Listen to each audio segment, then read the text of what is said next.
দর্শক আবারও জানাবো হামের টিকাদান প্রসঙ্গ। আজ থেকে শুরু হচ্ছে হাম রুবেলা টিকাদান কর্মসূচি। সকাল ৯টায় নবাবগঞ্জ স্বাস্থ্য কমপ্লেক্সে এই কর্মসূচির উদ্বোধন করবেন স্বাস্থ্যমন্ত্রী। সেখানে আছেন সহকর্মী হোসেন জাহিদ, যাচ্ছি তার কাছে।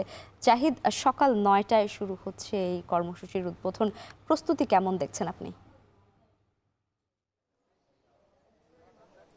আলাইবা প্রস্তুতি সম্পন্ন, যদিও স্বাস্থ্যমন্ত্রী এখনো আসেননি, তবে ৯টার পরপরই মূলত কার্যক্রম শুরু হবে এবং এই কার্যক্রমের আনুষঙ্গিক সকল প্রস্তুতি, বিশেষ করে যে সকল শিশুদেরকে টিকা দেওয়া হবে তাদেরকে এখানে এনে তাদেরকে রেজিস্ট্রেশন প্রক্রিয়ায় আওতায় আনা এবং তার পরবর্তী ধাপে যাতে তারা এই টিকাদান কর্মসূচিতে অংশগ্রহণ করেন তাদের উপস্থিতি নিশ্চিত করা, সেটা কিন্তু ইতিমধ্যে সম্পন্ন করা হয়েছে।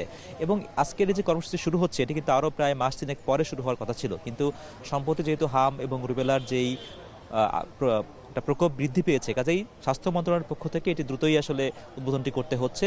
এবং এই প্রক্রিয়ার সঙ্গে যুক্ত আছেন ওয়ার্ল্ড হেলথ অর্গানাইজেশন হু, একই সঙ্গে গাভি, একই সঙ্গে ইউনিসেফ। তো কাজেই এই জাতিসংঘের ৩টি অঙ্গ সংগঠন, তাদের পাশাপাশি সরকারের যে স্বাস্থ্য অধিদপ্তর, সামগ্রিকভাবেই মূলত উদ্যোগটি বাস্তবায়ন করার জন্য ইতিমধ্যে উদ্যোগটি নেওয়া হয়েছে।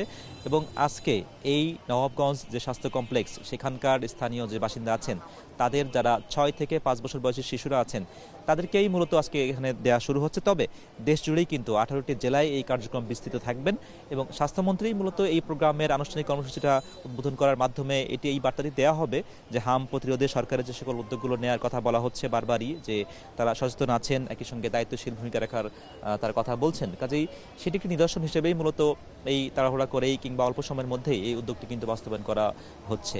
এবং স্বাস্থ্য অধিদপ্তরের যে সকল কর্মকর্তা কর্মচারী আছেন তাদেরকেও যেহেতু ছুটি বাতিল করে কর্মস্থলে থাকার নির্দেশটি দেওয়া হয়েছে, সেটি নিদর্শন এমনটি দেখা যাচ্ছে যে মাঠ পর্যায়ে তাদের যে তৎপরতা, যে কার্যক্রম, সেটিও কিন্তু বেশ নজরে পড়ছে।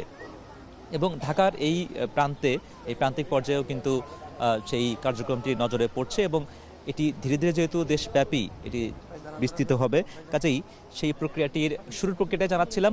রাইবা নিশ্চয়ই এই কার্যক্রম শুরু হওয়ার পরে সে খবরটি আবারও জানাবো। আপাতত নবাবগঞ্জ থেকে ছিল আমাদের সর্বশেষ। নবাবগঞ্জ স্বাস্থ্য কমপ্লেক্স থেকে যুক্ত ছিলেন হোসেন জাহিদ।